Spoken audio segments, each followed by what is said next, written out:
time to strap our boots on. This is a perfect day to die. Wipe the blood out of our eyes. In this life there's no surrender, and there's nothing left for us to do. Find the strength to see this through. We are the ones who will never be broken. With our final breath, we'll fight to the death. We are soldiers. Hey everybody, it's Daphne here with Laura Entertainment. We are sitting down with retired Army veteran, Donald Comer. Did I say your name right? Last name? Yes. Yep. Come on. Yep. Feel free. You just No, you're fine. You said it perfect. Anyway, how are you doing? I'm doing pretty good. Sitting out here at football practice at the moment, but everything is good. Yeah. Yeah. Football practice, huh? Yeah. 6 and 8-year-old. That sounds like fun. Gonna be out there. First years. You gonna go play?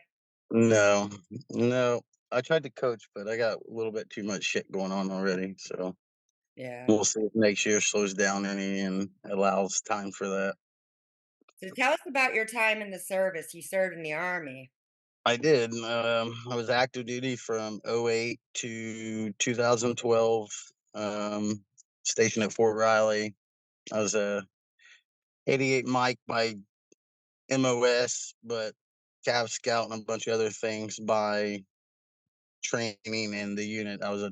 We were attached to Quarter Cav in the First Infantry Division, which is still the oldest cavalry unit squadron in the U.S. military, most decorated.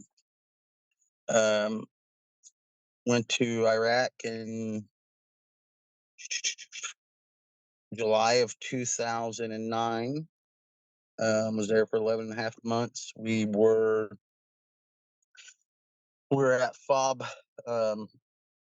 Biker for 35 days while they figured out what to do with this, and then they moved us to FOB Sykes, which is just literally on the city limits of Tal Afar, Iraq, and then our AO was Sinjar to the Syrian border.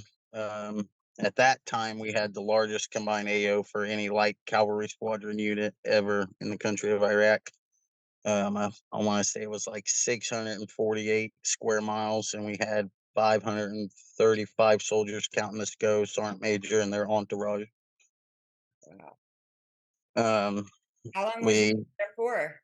we was in Iraq for 11 and a half months.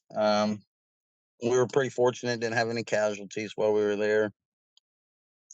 Um, it was a good time. I mean, I don't know. It it was it was a war zone, not during a wartime. I guess when we were there. It was Operation Enduring Freedom, so we were pretty much there to assist. We weren't really there to do anything. But like I said, we were there to assist. We trained there.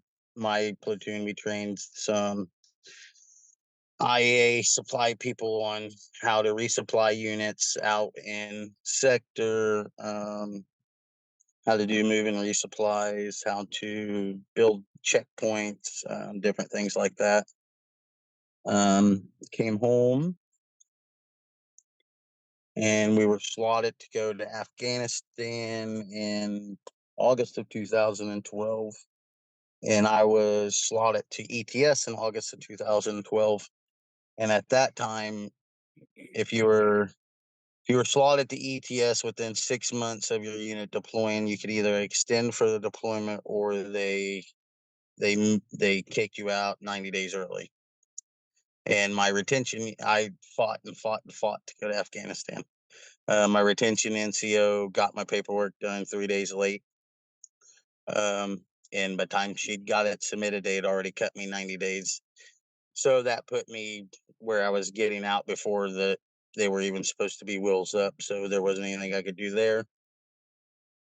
Called some of my connections in Indiana, found a unit here that was slotted to go to Afghanistan in 2013. Joined the National Guard before I even ETS'd off of Fort Riley. Um, Came to Indiana, did everything to go to Afghanistan, and then the state surgeon refused to clear me for deployment. Uh, because midway through my first deployment, I start pissing blood randomly and it's just getting real bad headaches that wouldn't go away. Yeah. And they still never really figured out what was wrong, so he wouldn't let me deploy. I made E5 in that time. Called some of my contacts back in Kansas. Found the infantry unit that said they would, the whole state said, everybody said they would clear me, blah blah blah, because they needed bodies that had experience downrange. And Indiana completed my transfer 2 weeks late. Damn. By the time my transfer got completed, they was already gone, and they weren't going to send a bird for one guy across the pond. So I got put in a hit unit, and as an E5 with a deployment, and at this time 6 years in service, I got treated like a private fresh out of AIT. Um, got the only negative NCOER I ever got from a guy I never met because I smoked his son for telling an E5 to fuck off. Um, and his daddy was some big wig up at state, I guess. And after that, they told me I wasn't allowed to talk to anybody underneath 6. So I was like, yeah, I can't go to war and I can't train soldiers. I don't need to be here any longer. So I got out. So they got mad because I mean, my son told me about that. He's deployed right now about getting smoked. And Hmm. I always get on to him, which I know that they have to smoke them, but he always messes with his buddies there talking about, he's going to smoke them. I'm like, will you stop picking on these people? You know what I mean? And, Right. when you're a private and that's what they do, they smoke them all the time. You Hmm. get into the stick because they're always fucking with you. you Yep. It's shitty. So you were part of the crew basically that went over and trained all the soldiers over there to be able to defend themselves after the war. You were part of Yeah, that. pretty much. Yeah, we were. Yeah. Yeah, we were part of the. I won't say the final push because I mean, hell, they were there for another 6 or so years after we came back. Um, but that was our main objective while we was there, is to have them to where, okay, go over by the trees. Um, while we were there, was our main objective was to set up resupply points. We built three of the largest checkpoints ever built in country of Iraq, um, and train their distribution platoon how we functioned. Yeah. Um, and like I said, we had one rollover while we was there. Was the only incident we ever had, and that was because somebody moved one barrier a half inch out of the road that we were used to. It was foggy, and my best friend was in my truck with my lieutenant and my gunner, and went to go through and nick the barrier and rolled over. Um, but yeah, I mean, we were, like I said, that was our main objective, was just to get them established in that region to where they can sustain themselves. So what made you want to join the army? Um, I had a child when I was a junior in high school. My oldest son was born. He just got his driver license today. Like, went and took his driving test and got his actual driver license today. Stay off Um, the um, but I had him. I was a junior in high school. Um, I was working third shift, getting off of work at a factory, and then going to school. And once I graduated semester, once everybody went on Christmas break, I never had to go back to high school. because I did during the summer and blah blah. And I knew the factory jobs around where I live, they just weren't. That's not what I wanted. I was 18-year-old boy. I had a newborn. His mom at that time was 17. And it's like my parents kicked me out as soon as they found out.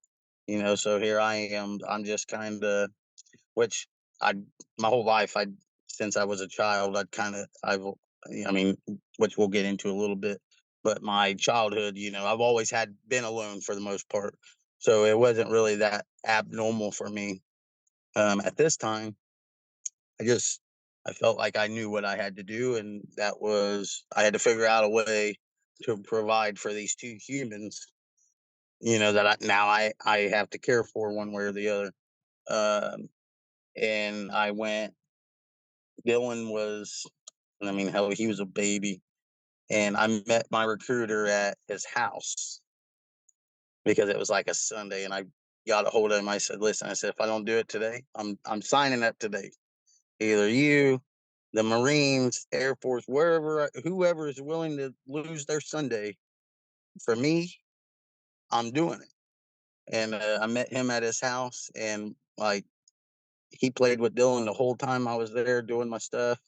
He changed Dylan's poopy diaper while like it was just in. So I joined the army, um, for him, for my boy, really, so he could have insurance, and then that way I knew, regardless, he was going to have, like I said, insurance. He was going to have a steady income. I didn't realize it was shit steady income, but it was still a steady income. You know, um, so yeah, I joined because of him. So it was more out of a necessity, I guess, at the time. Um, I got out because of him. Well, I got off active duty ultimately because they gave me the option to re-enlist active or not. Like since my ETS was already, I could have ETS'd and then came back in active duty, but I would have lost all my rank and shit. So I was like, yeah, I ain't doing all that. Yeah. But Dylan called me. It was 3 o'clock in the morning, bawling his eyes out, begging me to come home. Said, "I need you, Daddy." I'm like, "Dude, I can't. I was in California at NTC when he called me." Like, and he was in Indiana. I'm like, "Bub, there's no way." Like, so that was ultimately, even though like I said, I did try to go to Afghanistan 2 more times after that. But it was, to me, it was one of the only things I was just naturally good at was being a soldier. Not so much because I wasn't real good with the political side, stateside. But if they could have left me in Iraq or Afghanistan for the whole tenure, I think I would have excelled. Yeah. I was good at training soldiers to survive and do the job. Um, yeah, Yeah, I mean, it's hard when you're in the army or any branch really and have kids and you got to travel. I mean, it's pretty much like that for any job. You know what I right, mean? But you're the first soldier I've had on here that wasn't in the industry that I do. And right. in this industry, there's a lot of traveling involved where you're gone for 6 weeks or 8 weeks or whatever, how Mhm. sometimes months. It don't, it just depends Right. what you're doing. But I mean, when you got kids and then you're there, or they're missing you, or you miss them, or whatever, it's just hard. And then over there, when you're fighting, it's a whole different ball game because you guys are getting shot at or whatever. You don't know. Like Mhm. my son got shot over there. And they had just went into town to get supplies, and it was Right. ununiformed Russian people that had went into the town, I think, of Budapest, and you're not supposed Mhm. to be able to carry any kind of weapons at all in that city, not knives, not nothing. And I found out on Facebook because he was high as hell and put a picture up of him in his bullet hole on Facebook. And I called him immediately after I seen that. And I was like, what the hell happened? And why am I finding this out on Facebook? And he's sitting there with a can of Pringles, smiling from ear to ear, like, oh yeah, these guys shot me. I'm like, dude, what the fuck? you know? And I'm finding out on Facebook, oh, it's okay. I'm like, no, it's not. You got a bullet hole in your fucking leg. You know what I mean? And if Right. it got him like this far, like they missed his main artery by like that much. You know what I mean? I'm like, dude, do you not realize I would have killed you? You know? Yeah. And I just and he just re-enlisted for another 6 years. Hey, You know, I'm just I'd have like, gone back in. I talked to my wife.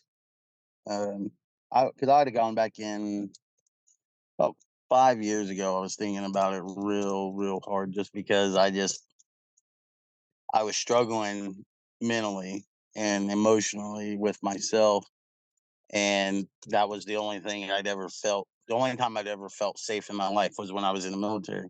When I had a group of guys that I knew for a fact, like in a moment's notice, they're gonna pull me. They're gonna make sure they're gonna do everything they can to make sure every day I get home to my kids, just like they know I'm gonna do everything I can to mm. make sure they get home to their kids. Um, and in the civilian world, that's just not really a thing. I've noticed. Um, You know, unfortunately, regardless of being in any military branch or just in regular life, it's like that with just humans, period, anymore. Because right, just don't give a shit. They don't have a right. heart. And I mean, well, most people, well, Well, yeah, I 100% and agree with that. they just don't care. They have no Right. moral compass, especially the new generation nowadays. They I just mean, don't care. I think it's a new. I don't know. It's different. It's all different. I mean, but when you were 18, the people that were 40 and 50 and 30 were looking at you like, oh, this new generation, they're fucking off their rocker. I Yeah, know for a fact when at I was, least we I had know, respect though. We I had know. respect I still, mean, that's in the parents though. you know. That's the parents issue. That's a parenting issue in my personal opinion. I've taught respect to my kids, but there are still moments where my kids still want to talk shit and I just want Oh to, yeah. you know what I mean? Oh And yeah. I tell them all the time, you are not going to talk like some of these kids out here Oh because yeah. when you're over 18, it's not child abuse. No. Believe No. me, Um, for real. but there's still, just like kids are gonna be kids. That's how I look at that. There's a line, and I think sometimes as an older generation, we forget that they're still kids at the end of the day. Like, because it's easy for us, like going back to my mental health journey, like it's easy for me to tell somebody, just do it, just get better, just go to therapy, just talk, just do the steps, just get better, because I already did it. You know what I mean? So I know it works because it helps me tremendously. Um, and it's like kids, or just humans in general. Me, I'm 35. My dad's 70. My dad still looks at me like I do a lot of dumb shit. You know what I mean? I've been on my own for 17 years. And he still, at times, he'll just look at Donald. That was a dumbass thing to do. I'm like, well, maybe you should have. Well, I did try to tell you when you was X, Y, and Z. I'm like, well, Dad, it didn't click when I was X, Y, and Z. So now maybe some of those things need to be refreshed. you know, um, that's just for me. That's kind of a spot where I've come to, like with my teenager, because I mean, it was either me and him. It was either we was gonna end up putting hands on each other. Not because he wasn't disrespectful to me. I mean, he was, just because he did normal teenage shit, lie, sneak around, say he's going here, and then end up here. And I just, that's something I don't lie to him. And I tell him, dude, just be honest with me, like, and he'd get a little testy with my wife, because it's his stepmom, so everybody's got to test the step parents every once in a while. Mm. Uh, and I tell him, my two littles, like, you can say whatever the hell you want to me, but you ain't gonna disrespect my wife. Like, they're like, well, she's my mom. I don't give a fuck. She was my wife first. I'm like, yeah, she might be your mom, but I promise I'm going to protect her before I protect you in this situation. You know, and but yeah, so then that pretty much. I mean, my military career. I went to Fort Knox for basic. Um, I went to Fort Leonard Wood for Fort Leonard Wood, Missouri for AIT, and then ended up at Fort Riley. Missouri's boring. They're all the same. I lived in Bridgetown years ago. God, I think it was 13. I don't know. It was boring. The only thing there was that arch. I Oh thought yeah, there's one. Yeah. and that was it. Um, hey, I was at Fort Knox, Kentucky for basic, and when they said you're going to Fort Leonard Wood, Missouri for AIT, I said, "Where the fuck is Missouri?" Like I didn't even know fucking where Missouri was. You know what I mean? Like I just I try. If you wanted me to go from here to Florida, I could tell you every state. I've been to every one of them. You know, but I'd never been west of Illinois. Missouri's right there. I know. And at that point, I couldn't even tell you how to get to Illinois. I knew it was next to Indiana, but I couldn't tell you how to get there. You know what I mean? Like we just never traveled that way. We went. I got family. We went to Tennessee every year for during the summer. We went to Florida for spring break every year. Once I got adopted, you know, like there was a lot, but we never went. There Yeah. was no reason to go that way, so I was just like, yeah. And I guess in school you should learn. They're supposed to teach you maps and shit like that, but I wouldn't State, listen. state capital. Listen, They still do that in school, right? I don't have a clue. I don't You know what my kids learn. you really need to find out what your kids are learning. No, they. I'm sure they do. But like, right? I mean, my youngest is in kindergarten, and then I got my other middle boy's getting ready to go into third grade, and then my oldest, he's going to be a sophomore. My oldest is a sophomore, and he can't tell you the months of the year in order. Really? Yeah, he can tell you the months, but not in order. I'm like, dude, how the fuck you're going to be a junior in high school, and you're trying to go to a big ass college. He wants to go to Kansas University, and he wants to try to walk on the football team. I'm like, dude, you might need to know the fucking months if you're going to college. You Junior. know, but my two youngest, they can talk T in Mandarin. Junior. So Wow. it's crazy but I don't know. The way they learn nowadays is so much different than from when I went to school. Like I have to write on the homework sometimes, and I'm excellent at math, and I have to write on. I don't understand this question. I don't know what kind of work you want. I don't understand it. Right. What the hell? Yeah, I've had that discussion before about the math. It's like they write it out literally, okay? If you're trying to add something, say Hmm. 1,000 plus 100, Yeah, 1,100, and then you've got 1,000 plus 900 plus this plus that. Dude, yeah. what the hell? Just write the fucking problem. You know what I And mean? you got to It's forget. You got to add the subtraction in there too somewhere. Like it's 2 plus 2 is 4, but they got to do 2 plus 6 minus 3. And it's like holy fuck. right, right. Uh, They've got shit so messed up. They just need to stop. yeah. Well, stop it. And so, how long have you been married? We have been fuck.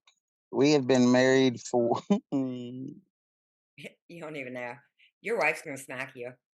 no, I'm trying to think. We've been together 10.5 years, but we were together for 8 years. So we've been married almost 3 years. We were we were There's we were that. engaged. We were engaged for like 4 years. I'd already been married twice previously. Um, so I was in no hurry to really get married. Like I wasn't planning on leaving. None of that shit. I'd seen that piece of paper change people. And honestly, I didn't want that to change me and my wife. You know, Mm. or at that time she wasn't, but that's what I was scared of. And we didn't. It was so like I said, we got married. I asked her on her birthday. We were engaged for like 4 years, and we were setting in school pickup line on a Thursday. And I looked at her and I said, "You want to get married this weekend?"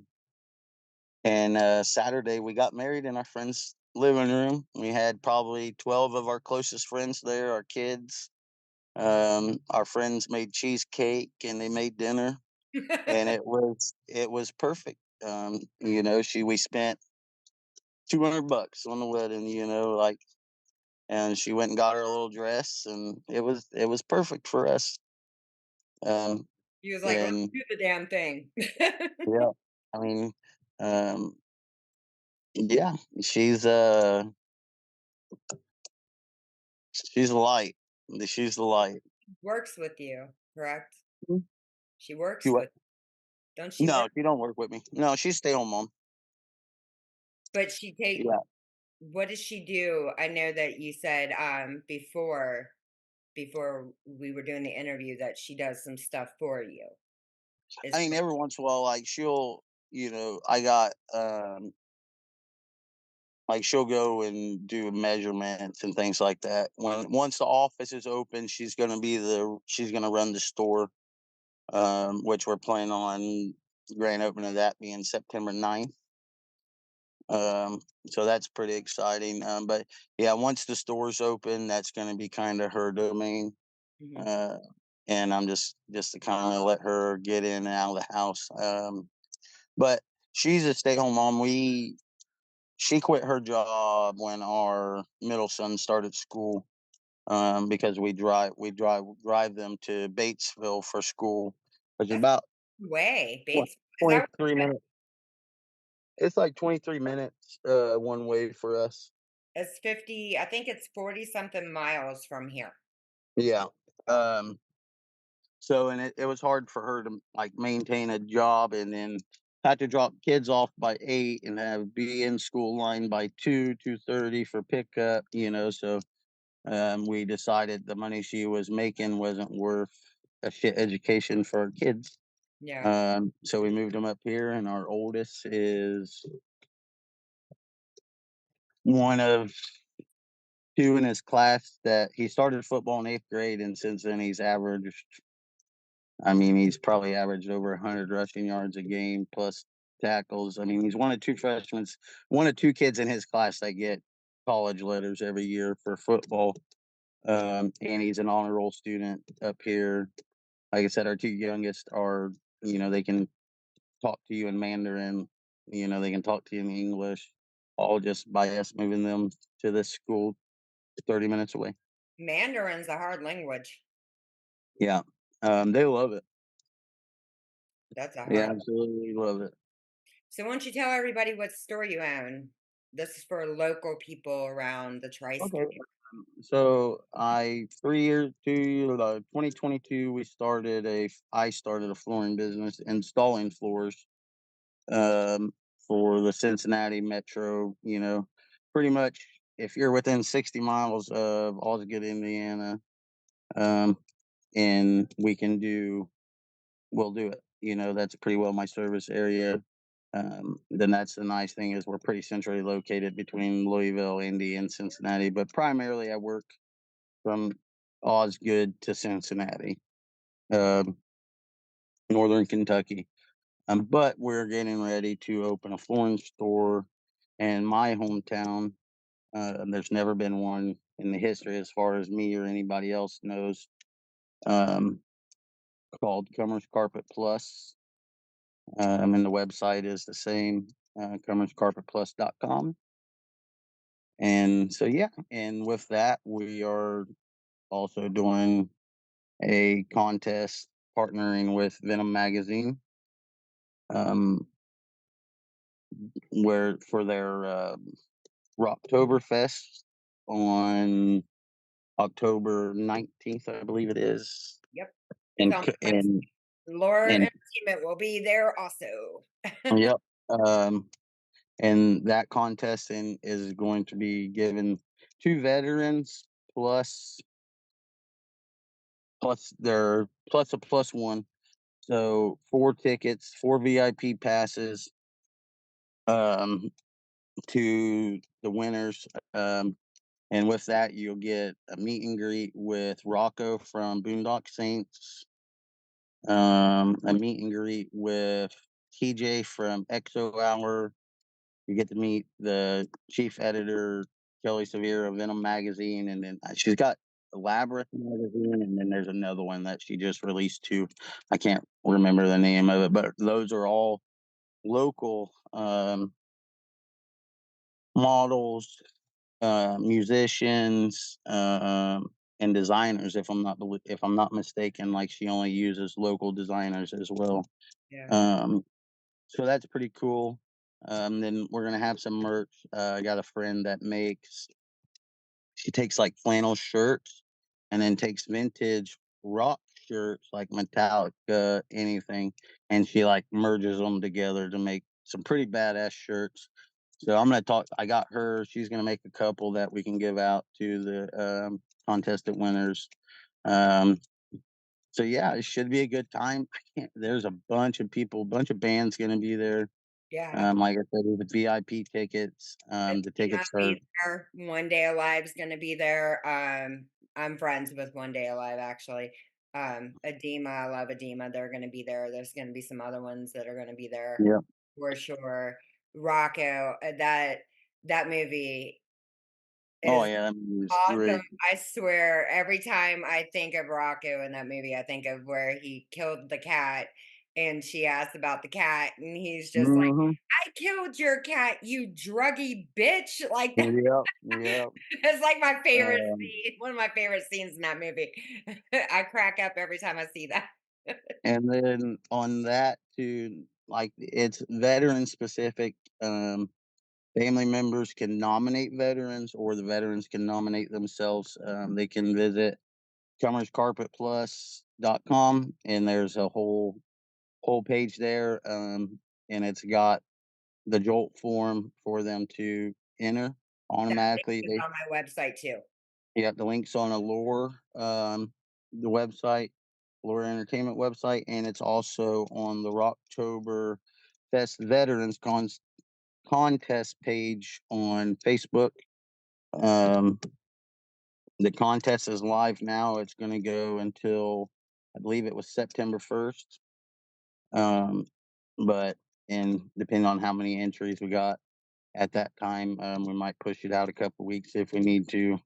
Um, so yeah, so hopefully my goal for that is hoping to get at least 50 entries. And if it goes good, and then we're going to try to do more stuff. I also do a veterans disc golf meet and greet once a month around the tri-state. Um, that's also on. We got a Facebook group called Cincinnati Vets and Disc Golf. So that's another thing that I started for vets. Just there for us all to kind of get out, mingle, have fun. It's a bullshit. If you want to have a couple shots with It's everybody. Frisbee golf, right? Yep, yep. Frisbee Oh, golf, disc you have golf. to tell me about that because you didn't even tell me about that. I like that Frisbee golf. Yeah, I know a lot of people that play that too. yeah. So that's something that I started that. Let's see. This we got Saturday is the next one. It's at Ottawa in northern Kentucky, Burlington. Is where that one's at. And any vet can come, whether they got disc or not. If they ain't got disc, they can throw out a mine. And the other guys that come, they've opened their bags up to everybody that comes that doesn't have disc either. It's just, honestly, it's like I said, the only time I've ever really felt at ease is when I'm around vets. So it was a way for me to at least once a month just get out and just like not have to worry about shit. Yeah. I'm out there and we're having fun. I'm smoking my medicine. The other guys are doing their shots, whatever, smoking their cigars, and we're just laughing, bullshitting. Um, Nothing too serious. But yeah, it's a good time. I'll have to send you the Facebook group link if you would like to share it. Yeah, I'll post it. I'll definitely put it up. I can also add those links. Well, the contest link I won't add to the soldier resource link, but those other links I can definitely Yeah. add to the resource. Um, and then after later on, I'm gonna try to get you set up with Oh, yeah, we'll talk about that after we yeah, log for sure. But I mean, if any links or anything that you know about that is for soldiers or help, Yeah, because that's what I was getting ready to talk to you about. did you go to the extra page that I have set up for the soldiers where you can see all those links? Like it says Yeah. resource, and then you click it, it's one link Mhm. and it's multiple. I made Yep. that so people don't have to hunt 50,000 links. They click one link, it takes you to everything to do with soldiers. You don't have to Yep. worry about ads and the bullshit popping up. Just one damn link. That's it. Yep. It's awesome. It's Yep. completely awesome. I love it. You know what I mean? It's awesome. It's freaking cool. Um, but yeah, so that I mean that's the military business in a whole. Mental health journey. I can't. That's my big thing when it comes to vets is mental health. Yeah. And it it's that one's the one that needs a lot of eyes on it and a lot of voices, honestly. Um, because it's not there's not enough resources out there for civilians that need mental health resources, let alone vets. Um, and a lot of that is because of the VA process and how much red tape there is for physicians that want to work with the VA. That I've figured out over the years of talking with multiple different people about, hey, why don't you come work for the VA? You Mhm. know, work for the VA, subcontract for the VA. You know, get some local therapists in these rural areas that are around here contracted with the VA, so we can have help. And every one of them is, yeah, there's too much paperwork, too much red tape. You know, they want things worded their way and only their way, and if it doesn't go towards what they want, then they won't even look at it anyways, and this, that, and the other. So, um, but yeah, that's a big one for me. I know that's a big one for a lot of people. There's too many suicides. Um, luckily, I was not one of those statistics. Um, even though I attempted it, I was lucky enough not to become a number. Um, so I try to tell everybody like you're not alone. There's plenty of us out there that do understand, because that seems to be a common misconception with vets is, nobody understands, nobody understands. Well, I promise I understand. My Facebook's always open. My phone number is available on my business website, my Google page. Like I'm always available for anybody that's a vet that is in need. Um, my dreams with my business are is eventually to get to enough revenue to where I can open a um, halfway house strictly for vets, get them in, give them a job doing flooring so they can learn a trade outside of the military while they're getting sober, or even not necessarily sober, even if they're down, you know, went through a divorce or whatever, lost everything, you know, gambling, whatever it might be.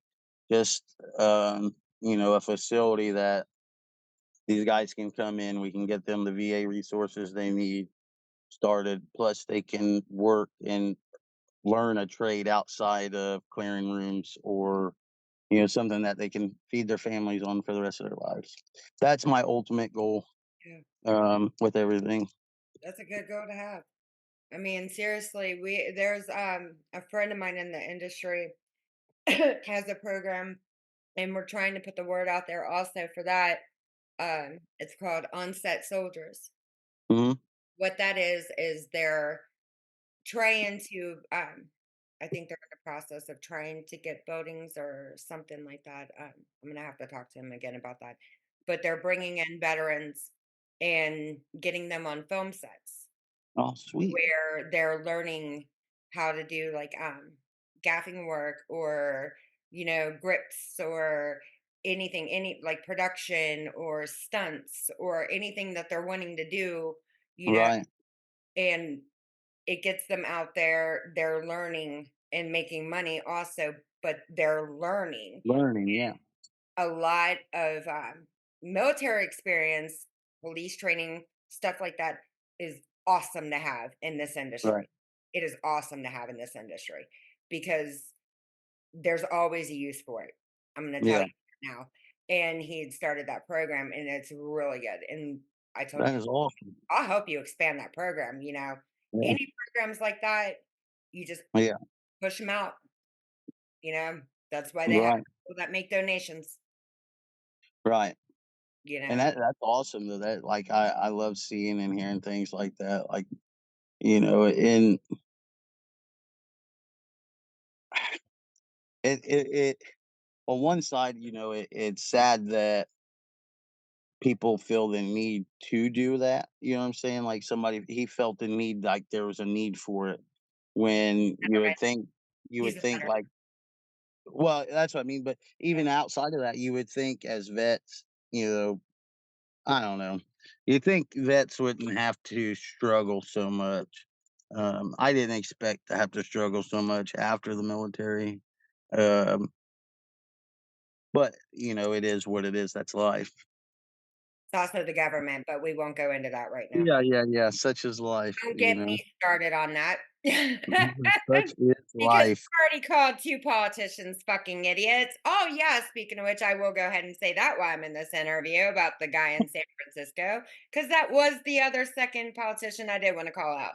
Posting signs all around San Francisco that if you steal, keep it under $950. Oh, yeah, yeah, yeah, I seen that. About that, what is your Mm. opinion on that? Well, I Just don't live in an opinion. California. I mean, a friend of mine sent me a picture that he actually took in San Francisco in front of a Louis Vuitton store. Yeah, Said, "Do not, or all stolen goods must remain under $950." Are you fucking kidding me?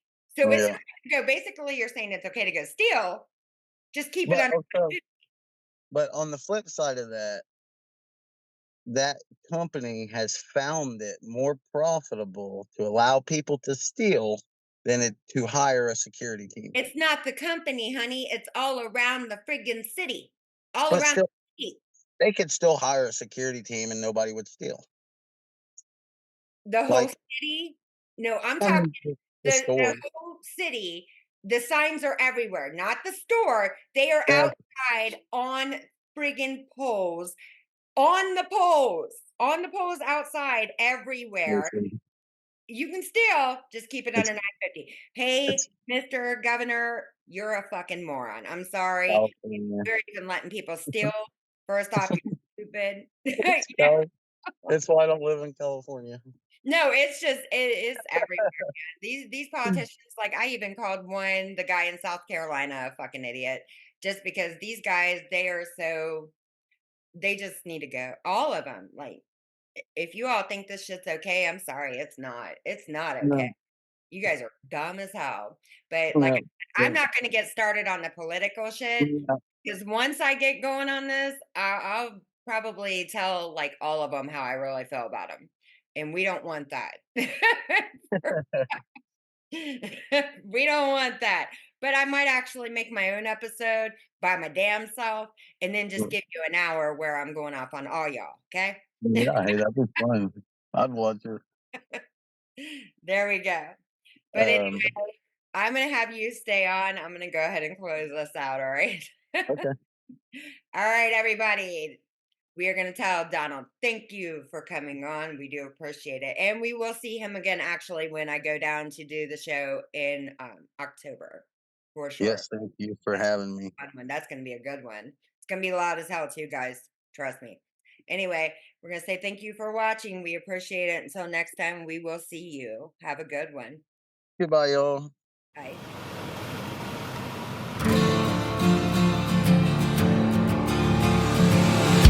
It's time to strap our boots on.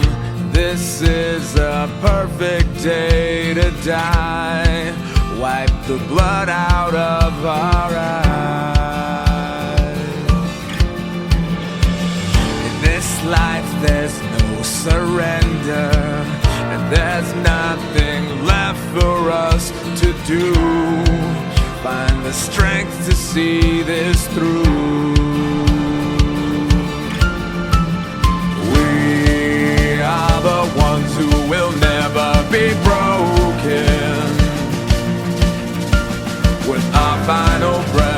we'll fight to the death. We are soldiers, we are soldiers. Whoa.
To shoulder, we stand shoulder to shoulder. You can't erase us, you'll just have to face us. We stand shoulder to shoulder. We stand shoulder to shoulder.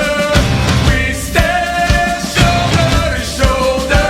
You can't erase us, you'll just have to face us. Ones who will never be broken. With our final breath, we'll fight to the death. We are soldiers. We are soldiers. We are the ones who will not go unspoken. No, we will not sleep. We are not sheep. We are soldiers. We are soldiers.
She'd be singing out landslide while she's staring at the sunset oceanside, dreaming of the places she could go, wondering if there's more than what she knows, looking out for more life. Spread herself around now just for spite. Fate is never fair and life is rough. No amount of time could be enough. This town's no place for a forward angel who are we to hold you down. Miss having you around. This town's no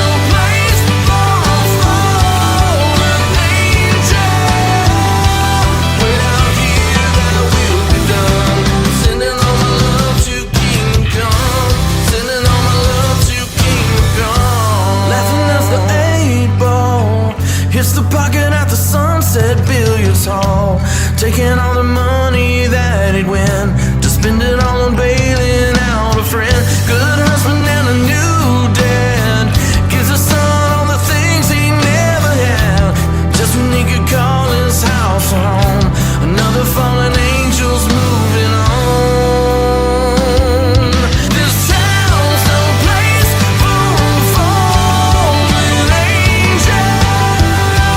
Who are we to hold you down? We miss having you around. This town's no place for a fallen angel.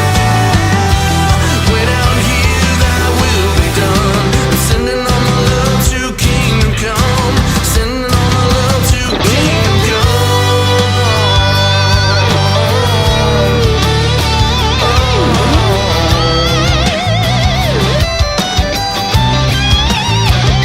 To Kingdom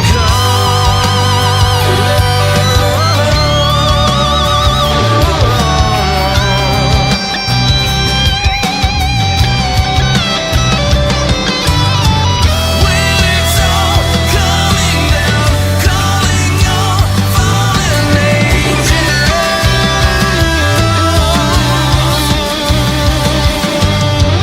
When it's all coming down, calling your fallen angels.